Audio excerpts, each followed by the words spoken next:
A final once-over for these young riders from their commanding officer before they take part in the critical horsemanship test, which determines if they can ride with the King's Troop in the coronation parade.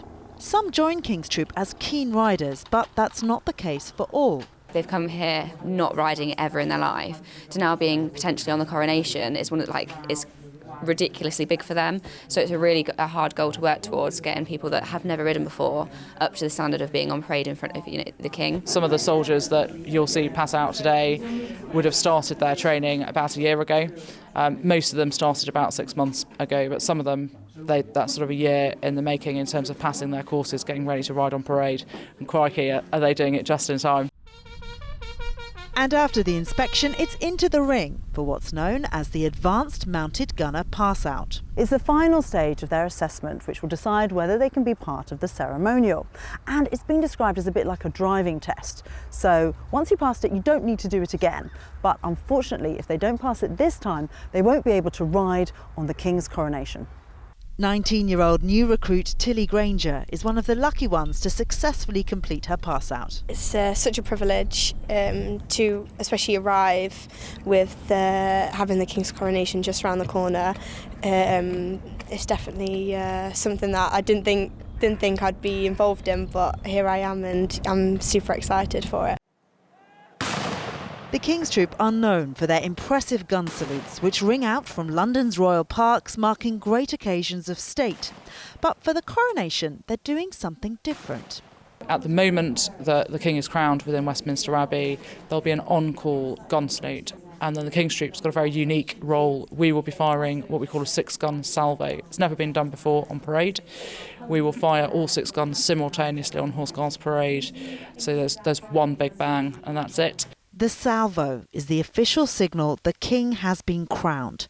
Unusually, the guns will fire from Horse Guards Parade, so the gunfire will be audible within Westminster Abbey. So there's been additional sort of checks and measures we've had to do to check safety distances, sound.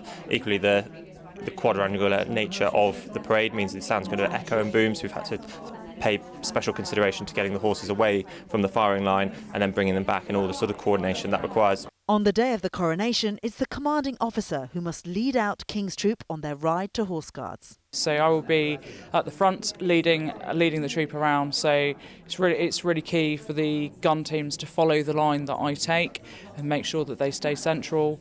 And for a parade commander, that means I have to be very aware that I can turn my horse on a sixpence, but with the gun teams, it's like driving a vehicle. They have a turning circle, so I need to be careful which line I pick. Before they even set off, the horses will get a 40 to 60 minute warm-up, described to me as similar to a mini PT session. Keeping the horses calm and happy throughout such a long and challenging day is something King's Troop pride themselves on. Horses feed off your emotion and how you're feeling, so if you're relaxed and you're calm, your voice goes a long way. Obviously not at times on parade where you know you're being watched, but a scratch on the wither, a few comforting words can put both of you at ease. So you actually speak to them as you're going along? I do. If I think I can get away with it and there's no one watching me and I'm out of earshot, he'll get a few words of comfort. And that makes a difference to them, do you Yeah, think? they're very sensitive creatures. They really read into your emotions and how you're feeling, and if you're relaxed and you can make them feel relaxed, it can make all the difference. King's Troop was centre stage for the late Queen's funeral. They say they feel deeply honoured to take on another central role for the new King's coronation. I feel extremely lucky to be involved in another huge occasion of state, and I think it very much feels like this is sort of passing the baton. We're sort of, it's his coronation, and the King's Troop again sort of comes full circle, being the King's Troop. We get to sort of show our loyalty and our thanks for another monarch. Rosie Layden, Forces News, Woolwich.